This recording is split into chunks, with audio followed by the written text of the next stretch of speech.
From fans wondering who'd go number 1 in the draft, to now wondering if he can even stay on an NBA roster, the sudden downfall of Scoot Henderson needs to be studied.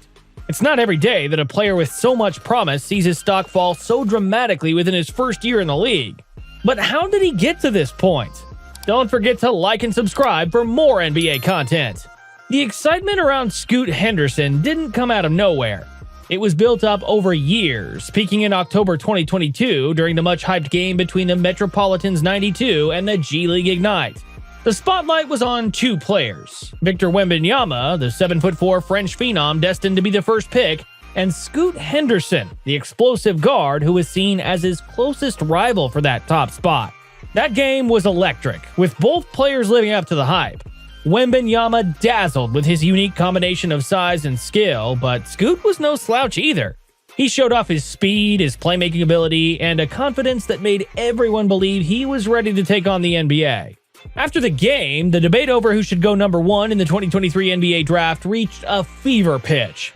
Scoot supporters argued that his game was more NBA ready, while Wembanyama's camp pointed to his once-in-a-generation potential.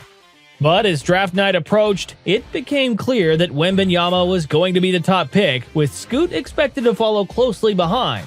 When the Portland Trailblazers landed the 3rd pick in the 2023 NBA draft, they found themselves at a crossroads. Damian Lillard, their franchise player, had made it clear that he wanted to contend for a championship, but the Blazers were stuck in mediocrity. The arrival of Scoot Henderson gave them a unique opportunity. They could draft a potential star and begin the process of rebuilding, or they could trade the pick to get Lillard the help he needed. In the end, the Blazers chose to draft Scoot, signaling that they were ready to move on from Lillard and start a new chapter. The idea was simple. Scoot would be the point guard of the future, a dynamic playmaker who could lead the team for years to come. It was a bold move, one that was met with excitement by some and skepticism by others. After all, handing the keys to a rookie is always a risky proposition, especially when the player he's replacing was the heart and soul of the team for so many years. Expectations were high as Scoot Henderson began his rookie season, but it didn't take long for things to go off the rails. His first few games were rough. Really rough. The speed and physicality of the NBA seemed to overwhelm him, and his shooting numbers were abysmal. Through the first month of the season, Scoot was averaging just 8 points per game on 32% shooting from the field and an even worse 19% from three-point range. To make matters worse, his struggles weren't just on offense. His defense, which had always been a concern, looked even worse against NBA competition. Then came the injuries. Scoot missed several games with a sprained ankle, and when he returned, he was wearing goggles. Something that instantly became a talking point among fans and analysts.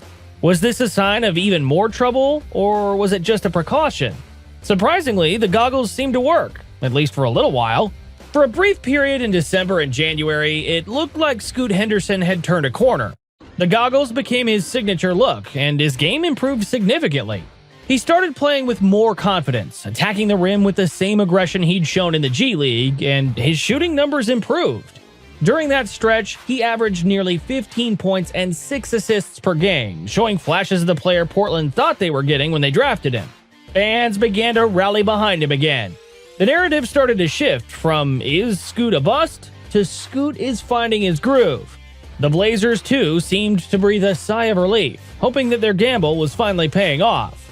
As the season dragged on, the conversation around Scoot began to shift once again. His early struggles and injuries led many to question whether he was the right choice for Portland. The excitement that had surrounded him just a few months earlier was now being replaced by doubt and frustration. To his credit, Scoot Henderson didn't give up. He finished the season strong, putting together a string of solid performances in the final weeks of the year. He showed flashes of the player who had dominated the G League, using his speed and athleticism to get to the rim and create for his teammates. But by then, the damage had been done. Scoot's rookie year was marred by inconsistency, injuries, and disappointment.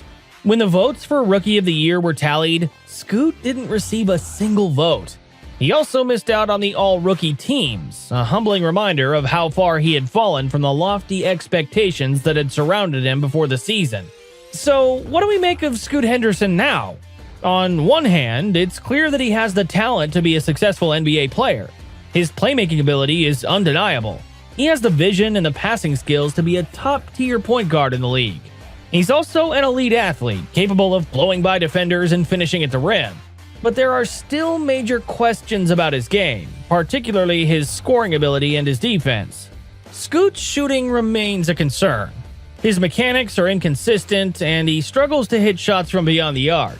In today's NBA, where spacing and three-point shooting are more important than ever, that's a big problem.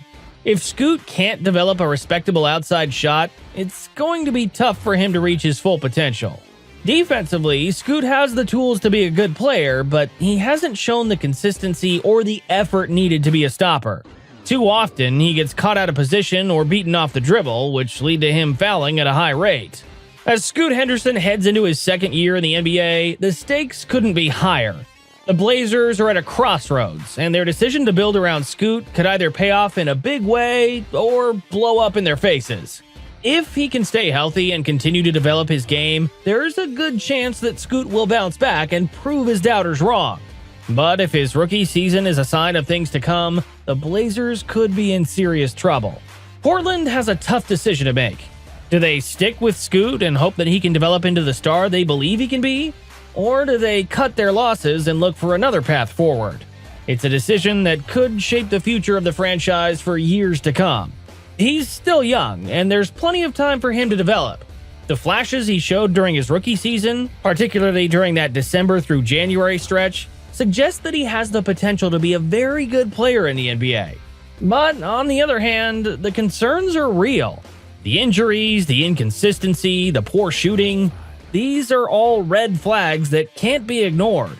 If Scoot can't make significant improvements in these areas, the Blazers could find themselves stuck in a cycle of mediocrity with no clear path to contention. Honestly, I'm surprised that the Blazers didn't immediately go all in with Anfernee Simons. Simons is a solid playmaker, and his scoring ability mirrored Damian Lillard's. I was certain that the Blazers would be convinced enough to lock Simons in as their point guard for the future.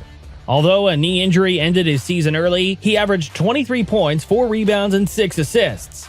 If he can stay healthy and he continues to elevate his game, Scoot may become the backup point guard. It's too early to write off Scoot Henderson, but the warning signs are there. His rookie season was a disappointment, no doubt about it, but it's important to remember that not every player hits the ground running in the NBA. Some players need time to adjust to the speed and physicality of the league, and it's possible that Scoot is one of those players. Will Scoot find himself back in the G League, or will he become the superstar that Portland sees in him? Let us know in the comments. And as always, if you enjoyed this video, I'm sure you'll enjoy these two as well.